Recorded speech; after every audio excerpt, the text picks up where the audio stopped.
Welcome to a journey like no other, into the hidden deception plan that shaped history, controls minds, and influences society today. What if the story of the garden wasn't just a biblical tale, but a blueprint for global control? To understand how empires and governments mastered the art of manipulation, we must go beyond surface narratives, into the psychological, spiritual, and strategic warfare that has been perfected over centuries. In this video, we'll explore how the Roman Empire and its Holy Roman Empire became agents of a garden deception plan, how control begins both within the micro, your private thoughts, and in the macro, the conquest of entire civilizations, how Europeans used sophisticated tactics disguised as civilization, trade, and religion to engineer dependence, disempowerment, and mental bondage. Through the lens of Genesis, the beginning, we'll decode the symbols, the serpent as a colonial power, the fruit of foreign ideologies, and the fall is the catastrophic loss of identity, autonomy, and divine connection. The garden deception, how a serpent outsmarted the rulers of Eden. Genesis 2:19 through 20, KJV. 19. And out of the ground the Lord God formed every beast of the field, and every fowl of the air, and brought them unto Adam to see what he would call them. And whatsoever Adam called every living creature, that was the name thereof. 20. And Adam gave names to all cattle, and to the fowl of the air, and to every beast of the field. But for Adam there was not found a help meet for him. God brought the animals before Adam, not because they needed names, but because Adam needed purpose. Naming was more than a label, a declaration of authority, a sign of dominion. To name something is to know it, define it, and command it. Dominion was not tyranny, it was stewardship. Adam was not a tyrant king, but a conscious ruler, meant to govern with wisdom, not brute force. But dominion also came with responsibility, to guard, to keep, and to obey. Genesis 3:1. Now the serpent was more subtle than any beast of the field. Among the ruled was a creature unlike the others, a serpent, not a brute force, but subtle, cunning. This beast did not need to overpower the rulers. It needed only to outwit them. Here lies the mystery. How did the rulers of the garden, entrusted with dominion, fall to the voice of a subject? What kind of authority can be undone by suggestion? The serpent's victory wasn't physical, it was ideological. He reframed the truth, questioned the command, and sowed doubt. And in that moment, dominion was reversed. The rulers became the ruled, enslaved by desire, fear, and shame. The serpent didn't just deceive Eve, he unmade order. He flipped the hierarchy of creation. He made rulers question the very word that gave them power. We too are given dominion over our choices, our thoughts, our passions. But how often do we, like Adam and Eve, surrender that power to subtle voices, to lies that sound like truth? The symbolic blueprint. In the book of Genesis, we read of the serpent, the deceiver, who used not violence, but words. He twisted truth, appealed to ego and desire, and whispered, "You shall be as gods, knowing good and evil."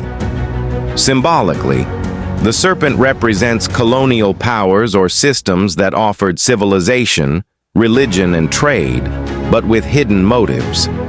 The fruit symbolizes ideologies, foreign religions, and systems of governance that led people away from their original identity, ways of life, and spiritual connection.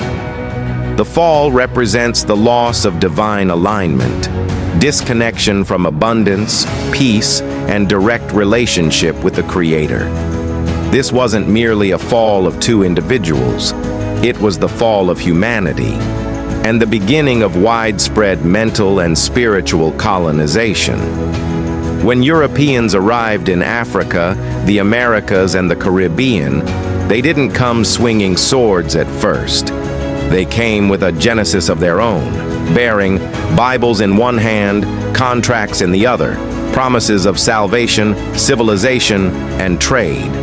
A message: your way is inferior, our way is divine. The real conquest was a spiritual and psychological invasion, the spiritual colonization at play. Ancient African spiritual systems, often aligned with natural law and the Creator, were demonized. The colonizers' religion was elevated as the only way. Then there was economic deception, false treaties, one-sided trade deals, and manipulation of tribal leaders, leading even to the selling of their people into slavery. Also, identity erasure played its part. Names were changed, languages stripped, histories rewritten. The black man was taught to hate himself and to worship his oppressor. Just like the serpent in Eden, they got the people to reach for something shiny while stealing what was sacred. The overthrow wasn't just political or economic. It was also psychological, stripped of self-worth, causing many to seek validation in systems never built for them.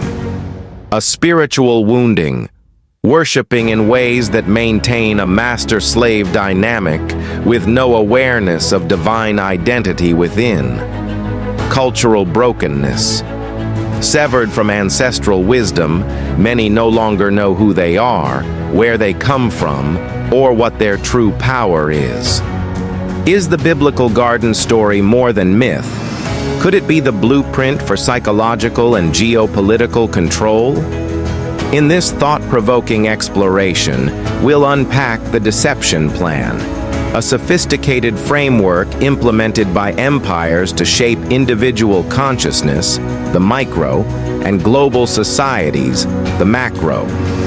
You'll discover how the Roman Empire remade itself and became the Holy Roman Empire. In doing so, it orchestrated knowledge transfer to establish systems of dominance.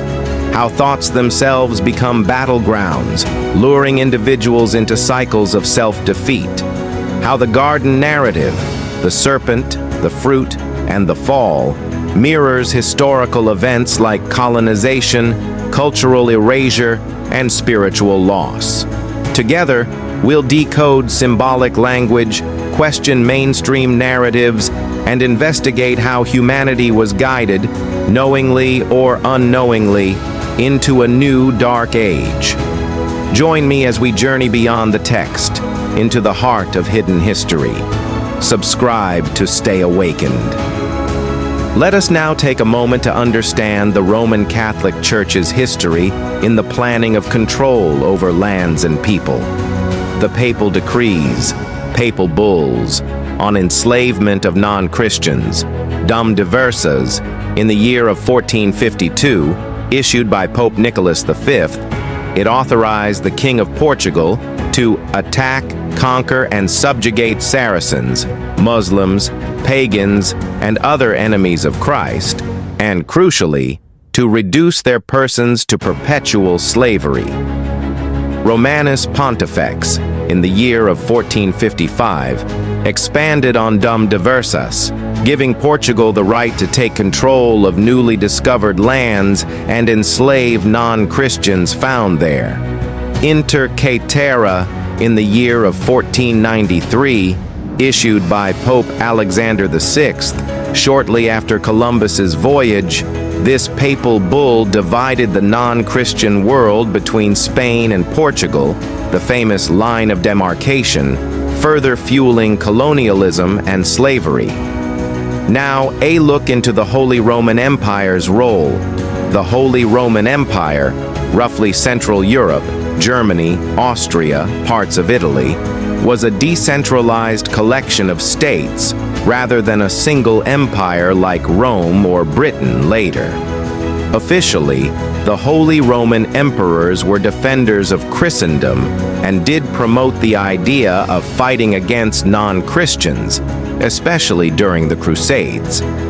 However, they were more involved in fighting Muslims in Europe during the Reconquista or wars against the Ottoman Turks, rather than in overseas colonization and mass enslavement, which was led mainly by Portugal, Spain, and later other European powers under papal blessing. That said, the theological justifications issued by the Pope as the religious head over Christendom, including the Holy Roman Empire, were respected across Europe. In that way, the Holy Roman Empire was part of the broader Christian world order that justified the enslavement and conquest of non-Christians. The papal bulls gave Christian rulers permission to conquer and enslave non-Christian peoples. The Holy Roman Empire was part of the Christian world that accepted the authority of the Pope, but was not a direct driver of overseas slavery, unlike Spain and Portugal.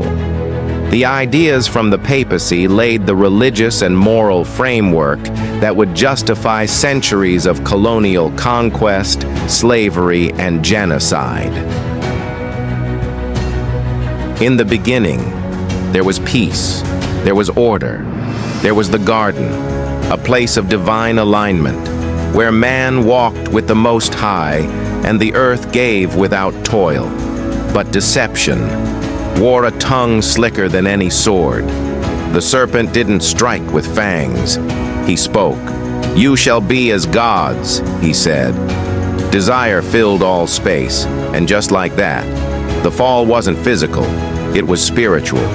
The black man, once crowned in light, was cast into a world of lies. Centuries passed, and the garden deception became a blueprint. They came, not with whips first, but with words, with Bibles in one hand, contracts in the other. "We come in peace," they said. "We come with truth," they claimed. But they came with serpents' tongues. They sold us dreams while chaining our bodies. They offered heaven while delivering hell.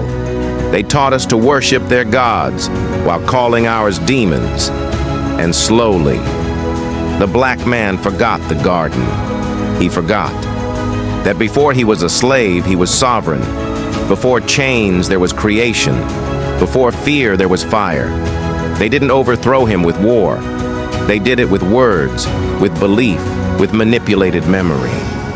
But now, the lie trembles. The veil is lifting. The black man is waking. He remembers the garden. He remembers the tree. He remembers that power was never in the fruit. It was always at the root. The garden deception isn't just a past event. It's a pattern, a playbook still in motion. The only way back to the garden is through awareness, truth, and the restoration of identity. Know thyself wasn't just Egyptian wisdom. It was and still is the first weapon against deception. The journey back begins with you. Whether you are passionate about history, psychology, spirituality, or hidden knowledge, this video will open your eyes to deeper realities often hidden in plain sight. Prepare to awaken your awareness, challenge the narrative, and take back ownership of your mind and destiny. Hit subscribe and join me as we decode the greatest deception plan ever devised.